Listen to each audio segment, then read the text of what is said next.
Hi everyone, thank you for watching this video. For the people that doesn't know me, my name is Alexander Parmenides with Coldwell Banker, licensed realtor in the state of Massachusetts and Rhode Island.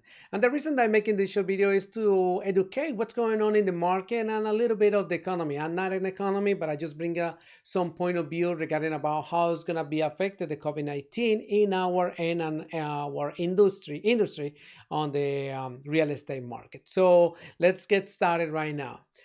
Then we're going to talk about today about different economy shapes. Also, small business loans, what the government provide for to stimulate the economy, a little bit of the unemployment, housing market nationwide, and of course in the locally county of Providence. So we'll see. We're going to talk about this one a little bit today. So regarding about the economy shapes, there is a lot of conversation about the U shape, which is a slow recovery. We're going down a little bit, stayed a little bit down, and then going slowly up. According with the Reuters pool, it says that the economy is worldwide says the United States is going to be kind of slow motion. But it's something that contradicts a little bit of the U.S. economies. They said probably we're going to have a V shape. We were doing in this way. We were in a really good position. And then because there was a shutdown because of the pandemic, we're going all the way up. Once the pandemic or we got some resolution with the virus, so the economy is going to be up immediately. So we're going to talk about that later. But at the end of the day, it depends how the policymakers may manage the reopening of the state and how control the virus. That's basically the more that we control, the more we reopen the economy, is going to be a better position on the real estate, pretty much not real estate and everybody's economy as well. But we have to consider also the COVID-19 need to be under control and how's the impact of the customers, consumer, clients, everybody going up later, like doing a return to the regular basis. Well, this is no regular. I mean, this is a new norm, and how we're gonna approach basically our normal life, like going to restaurants, visiting sports events, movies, etc. So that's all. That's very important. How the economy is gonna be in the V shape, U shape, L shape, W. There is a lot of one, but I just to give you a heads up what's going on. Now, according with different institutions, financial institutions like Goldman Sachs, J.P. Morgan, as you can see right there, Morgan Stanley and Wells Fargo, they stated that the first quarter basically we didn't do anything. There is zero, according with April 15. Now the second quarter we're gonna be down because basically nobody's working. Oh, most of the people not working. But on the third quarter, once again, depends on the COVID-19, how's that working out with reducing the flat. We're gonna start to see something very in a very nice horizon in the near future, basically.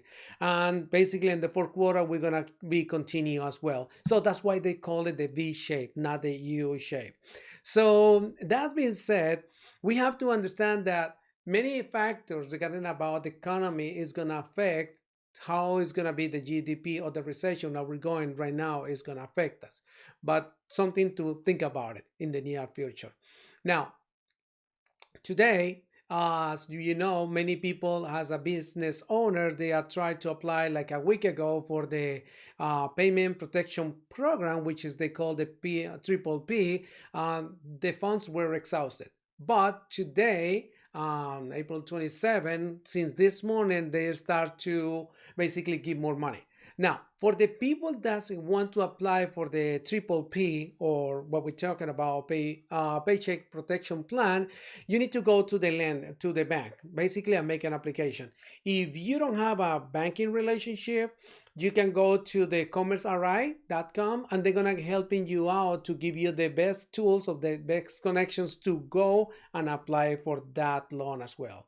Remember, this protection plan payment, the triple P basically is basically for payroll, utilities, and some kind of to helping you out to survive in this uncertainty time with the economy that we have right now. Same rules apply with the economy injury disaster loan emergency or called like a EIDL For a small business, the same way, you can apply online. If you need assistant, call a CPA or bookkeeper or person who can work with the finance, with the numbers.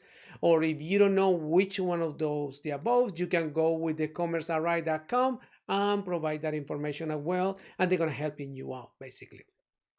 Tomorrow, this is the most important thing. Tomorrow, there is a loan program for grants for a small business. I highly recommend, if you're a business owner, try to apply for this grant. It's gonna helping you out anyway.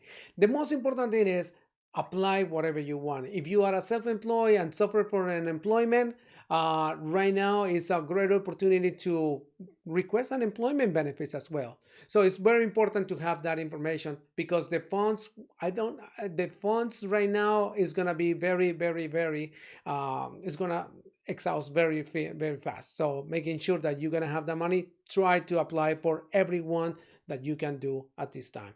And if you living in some cities, Pawtucket, East Providence, East Providence, I'm sorry, you can apply for local grants as well.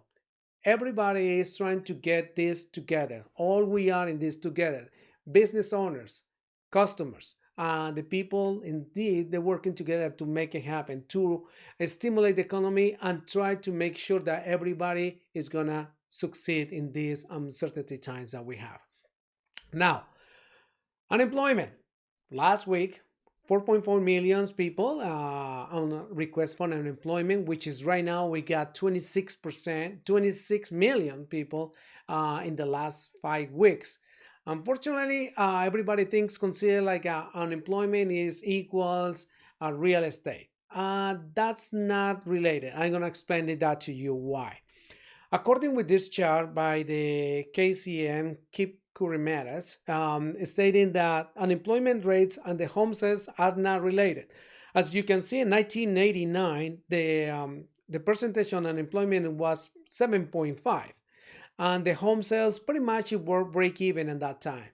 In 2000, there was the percentage on the unemployment was 6%, but the purchase prices were higher, the home sales were higher.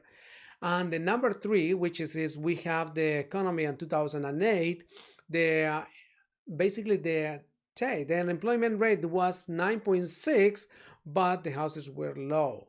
And today's day, we have pretty much the 4%, which is that was like 2 or 3 weeks ago. We have to wait until the new numbers kick in on the first Friday for the next month, which is in May.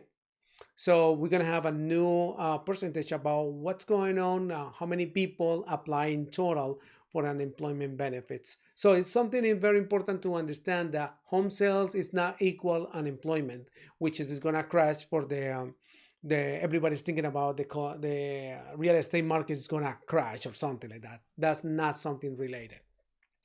I'm going to show you why is that's the reason. And this chart basically is pretty much the same, but with the difference as the mortgage availability is saying basically back in 2006 and 7, maybe you knew about this, but there was no so many requirements, no restrictions to buy a house. Everybody can buy a house. So, but when they find out that the people cannot afford a house when the market collapse. So from that point back in 2008, 9 and 10 until today's date basically has been more restricted for the people to buy the house. And now because we're more restrictions means the home sales reduce, but that means that the people is applying for a loan, basically they can afford to buy the house. If they can, so there's gonna be an issue right there. So this is trying to reduce the misconception about for unemployment. I'm gonna wait until the houses go crash. That's not gonna happen. I don't believe it is gonna happen. That's my personal opinion, but this may change in the near future. Depends how the COVID-19 is gonna resolve our situation. But I'm gonna keep you updated anyway in the near future. Now, according with the Goldman Sachs, they predict in 2020 the percentage unemployment rate will be up to 15%. which is pretty much we are close at this time. We're gonna see back in on May the result. How is that gonna happen? Today we got the 4%.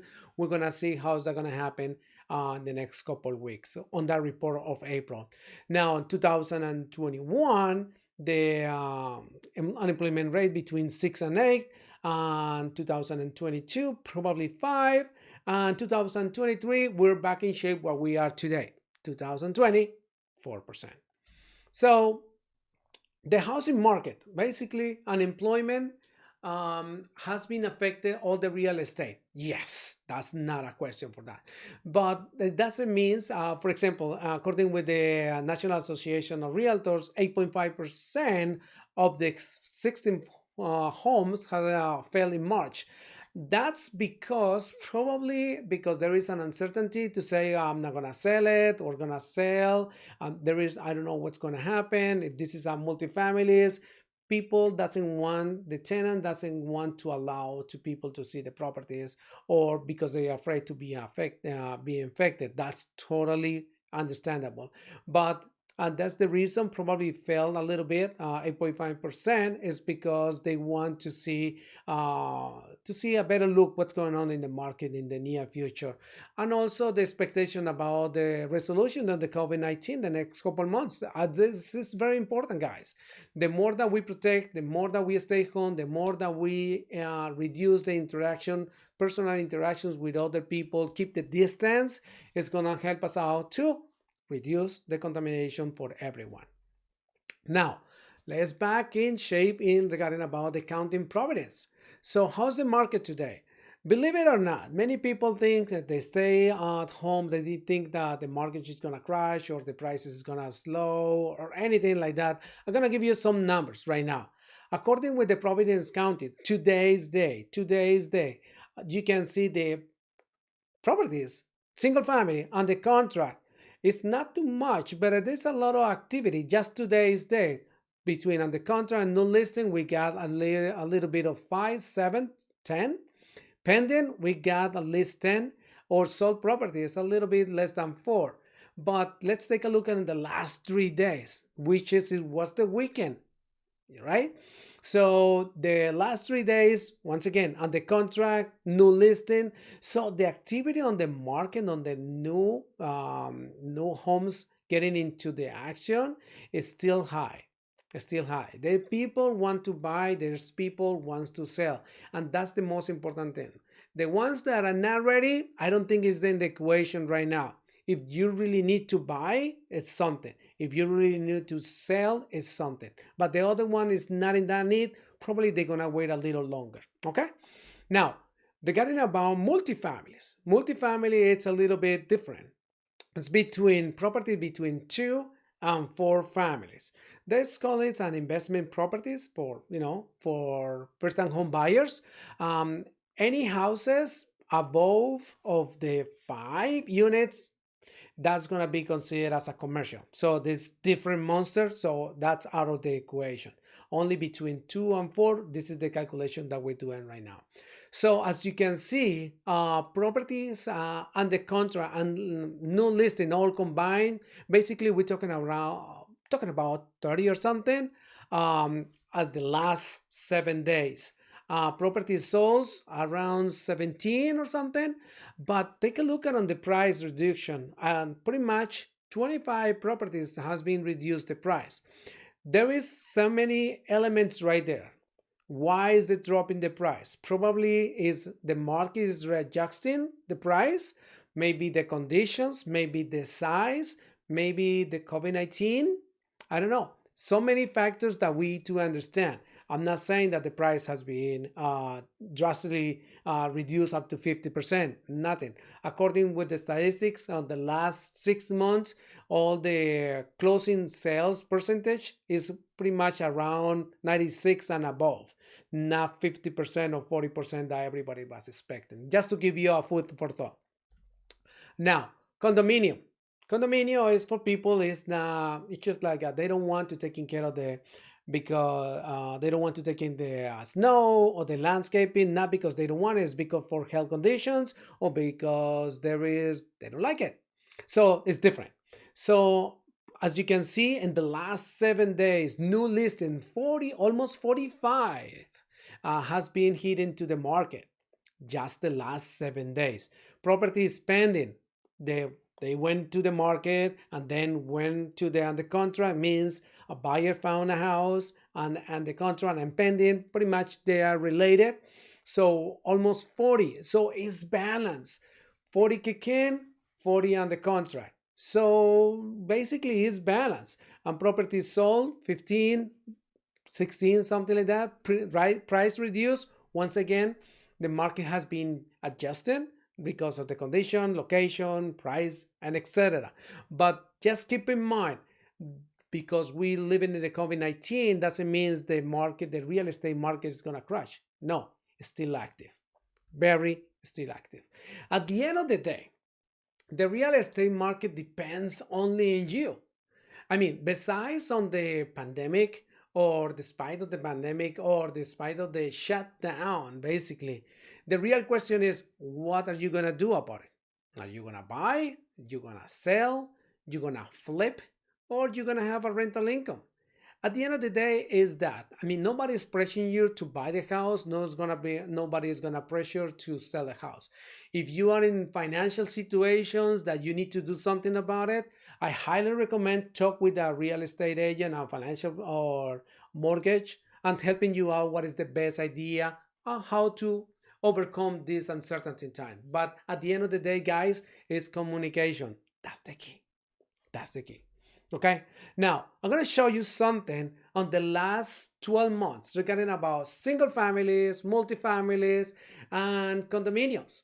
As you can see, the trend on the single families, the blue lines, it shows like a down, slightly downhill on the new listings on the last 12 months, but it's related as well. Is related as well. How is the property sold?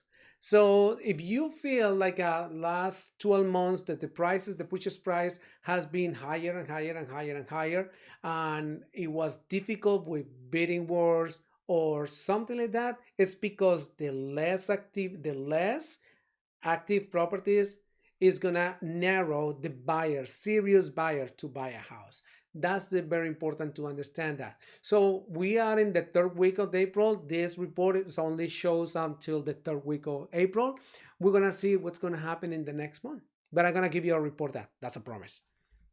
We're gonna see on the multifamily as well. Same rules apply. Downhill, the active properties in the last 12 months, same rules apply with the properties that have been sold. The number of the property has been sold. Pretty much is steady. Take a look at an April 20, April this month. 80 kick in, almost 61 has been sold. So balance, balance. The March, same rules apply. 192, 127. A little bit balanced. But take a look at in 2019, December. It were not too much activity, but all the houses that has been not sold the previous month, they sold. That's why they show 145 sold back in December and 107 just kicking the market. So think about it. It's not what would you think like a 2008 that the price is gonna drop and we're gonna buy the house for free. That's not gonna happen. Now on the condominium side, same rules apply. Different scenarios, but the same rules apply regarding about slowing down a little bit, and the basically the property sold is still pretty much close. What is the activity?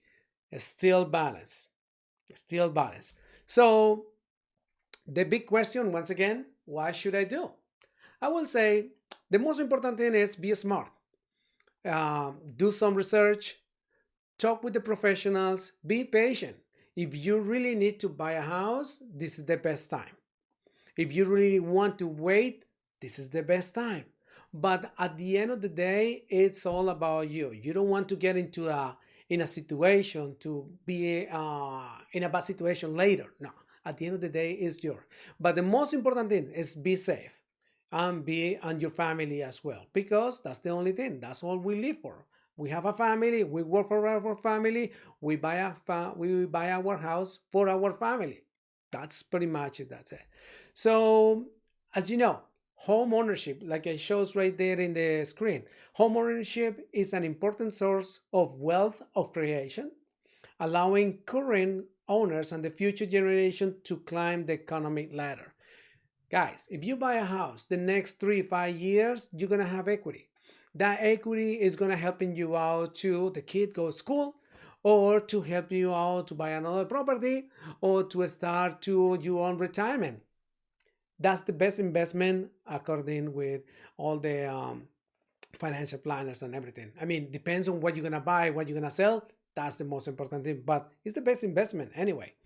So, guys, at the end of the day, you have to make sure what is the best opportunity for you. That's all about it. But as you can see, once again, regardless about the COVID-19, everybody's buying, everybody's selling. And the question is, what are you going to do about it? All right, guys, thank you so much for watching this video. If you have any questions or you want me to talk about another topic, more than happy to assist you. All right, guys, take care. See you soon. Bye-bye.